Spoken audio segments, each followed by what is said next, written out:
Bismillahirrahmanirrahim. Assalamu alaykum, hurmatli ko'ruvchilar. Istiqlol kundalik xabarlar programmamizni ko'rishinglarni qarshi olamiz. Men Abdullah Yalqun. Programmamizda vatanimiz Sharq Turkiston va dunyo kun tartibidagi eng muhim xabarlarni huzuringizga sunamiz. Qanamsiz diqqatinglar ekranimizda bo'lsin. BDT yig'inida Xitoyning inson haqlari dafsandichiligi ayblandi.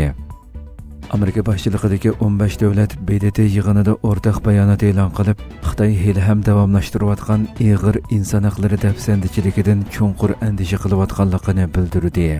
Mazkur 15 davlat 21 noyabr BDT umumiy kengashining inson haqlari masalalarini tekshirishga mas'ul jamiyat insonparvarlik va madaniyat ishlari komitetida e'lon qilgan o'rtaq bayonotida ishonchli davlatlar Xitoyda xohlagancha tutib turish, majburiy emgakka selish, qonunsiz yoki xohlagancha umumyuzlik nazorat qilish va diniy va madaniyat ifodalarini cheklashning davomlashayotganligini ko'rsatib beradi, deyildi. Bayonotda yana milliy va diniy guruhlarga, xususan Uyg'ur va boshqa musulmon millatlarga, xristianlarga, Tibetlarga, Falun Gong muridlariga qaratilgan bolalarni oilasidan ayirib o'tish, yotoqliq maktablarga yig'ish, qiynash va madaniyat meroslarini vayron qilish qatorliq nishonliq bostirishlar qayd qilindi. Bayonotda yana Xitoy rejimining o'ziga qarshi ovozlarni qattiq kontrol qilayotganligi, jurnalistlar, inson haqlarini qo'g'dug'uvchilari va advokatlarga qaratilgan va shundaqla davlat hal qilgan bostirishlarning qo'rqinchli vaziyatni namoyon qiladiganligi, bu dunyoviy tinchlik va insoniyat taraqqiyotining asosiy prinsiplariga zid keladiganligi qayd qilindi.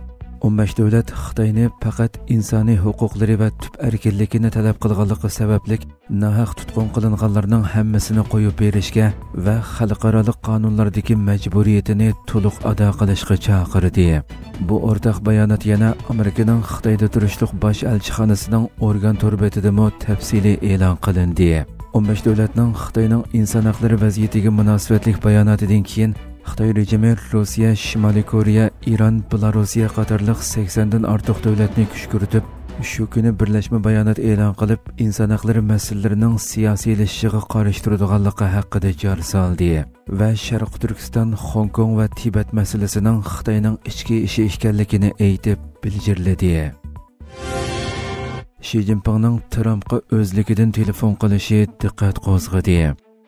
Tayvan haqida surkilishlar kuchayayotgan bir mezgilda Xi Jinping Trumpga tuyuqsiz telefon qilib, Tayvan masalasi haqida suhbatlashgan bo'lib, Trump suhbat temasini Ukraina masalasiga burg'an. Valkochisi gazetining xabariga asoslanganda Xi Jinping 24 noyabr kechda Amerika prezidenti Donald Trumpga o'zligidan telefon qilib, Tayvan temasini muzokara qilgan. Xabardor shaxslarning bildirishicha, suhbat jarayonida Xi Jinping Tayvan masalasiga markazlashishga tirishgan bo'lsa-mu, Trump temani Ukraina masalasiga burg'an. Xitoyning bu xil oz uchraydigan diplomatik harakati taratqularning analizchilarining diqqatini qo'zg'adi. Ammo Xitoy tashqi ishlar ministrligi bayonotchisi Amerikaning telefonda ko'rishishni boshda talab qilganligini da'vo qildi. Xitoy tashviqot organi Xinhua agentligining xabarida telefon suhbatida Trumpning Tayvan masalasining Xitoyga nisbatan muhimligini tushunganligini aytganligi qayd qilindi. Xabarda ma'lum bo'lishicha, Xi Jinping yana Xitoy va Amerika burun fashizm va militarizmga qarshi mo'rini taraf jang qilgan. Bugun bo'lsa, 2-dunyo urushining natijalarini qo'g'dash uchun birlikda xizmat qilishi kerak deganlarni da'vo qilgan. Ammo Trump suhbatdan keyin ijtimoiy taratquv hisobida e'lon qilgan yozmasida Tayvan masalasi haqida Xitoy bilan Yaponiya o'rtasidagi diplomatik krizis haqida to'xtalmadi. Trumpning Xi Jinping bilan telefonda ko'rishgandan keyin bugun Yaponiya bosh vaziri bilan telefonda ko'rishishi diqqat qo'zg'adi. Aloqador xabarlarga asoslanganda Trump telefonda Xi Jinping bilan bo'lgan suhbati haqida to'xtalgan. Bosh vazir Sanai Takaichi Amerika bilan Yaponiyaning zich hamkorligini muayyanlashtirganligini, Trumpning o'zini eng yaqin do'sti deb ta'kidlaganligini aytgan. Ammo boshqa tafsilotlarni oshkorlashga bo'lmaydiganligini bildirgan.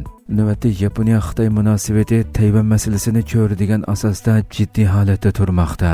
Xitoy turli usullar bilan Yaponiyaga besim tushirayotgan bo'lsa-mu, Yaponiya hukumatı bu masalada maydonini saqlab turmoqda. Oldingi juma Xitoy yana BDTga maktub yo'llab, Yaponiya Tayvan bo'g'izida harbiy harakat qo'llangan taqdirda Xitoyning keskin mudofaa tadbirlari qo'llanganligini da'vo qilgan edi. İsrailiyaning 100 mingdan ortiq falastinlikni o'ldirganligi haqida dokulat e'lon qilindi. Germaniyada chiqadigan haftalik vaqt gazetining xabariga asoslanganda, Isroiliyaning G'azada yurgizayotgan qirg'inchiligida hayotidan ayrilgan falastinliklarning soni ilgari mo'ljallanganidan xeyli ko'p bo'lishi mumkin ekan. Germaniyaning Rostock shahriga joylashgan Max Planck Nufus tadqiqot institutidagi bir tadqiqot guruhining hisoblashicha, 2 yildan ortiq vaqtdan buyon davomlashayotgan bu qirg'inchilik urushida kam deganda 100 ming kishi hayotidan ayrilgan. Tadqiqotchilarning hisoblashicha, muhosira ostidagi G'azada yuz bergan bu qatliamning dastlabki 2 yilida hayotidan ayrilgan yoki o'ldirilganlarning soni 99997 bilan 125915 orasida bo'lgan. Tadqiqotchilarning o'ttiruvchi mo'ljari bo'lsa 112069 kishi ekan. Max Planck tadqiqotchilari turli manbalardan sonliq ma'lumotlarni to'plab, statistikalik farazlar o'tirg'a qo'ygan.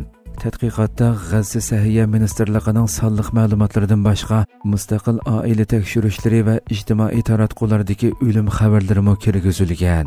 Hozircha yagona rasmiy manba G'azza Sahiyya Ministerligi bo'lib, mazkur ministerlik qirg'inchilik urushining dastlabki 2 yilida 67173 kishining hayotidan ayrilganligini dokulat qilgan edi. O'xshamagan tadqiqotlar tizimga elinmagan o'lim sonining yuqori ekanligini birdek o'tirg'a qo'ymoqda. Tadqiqotchilarning hisoblashicha, urushda o'lganlarning taxminan 27% 15 yoshdan tuvan bolalar, taxminan 24% bo'lsa ayollar bo'lishi mumkin ekan. Vayron qilingan binolarning xarobilari ostida qolgan qurbonlar ko'pincha holda tizimlikdan tushib qolgan. Hurmatli ko'ruvchilar, shuna qilib bugungi xabarlarimiz mushada oxirlashdi. Inshaalloh atigi programmamizni ko'rishguncha omon bo'lgaysizlar. Assalomu alaykum va rahmatulloh.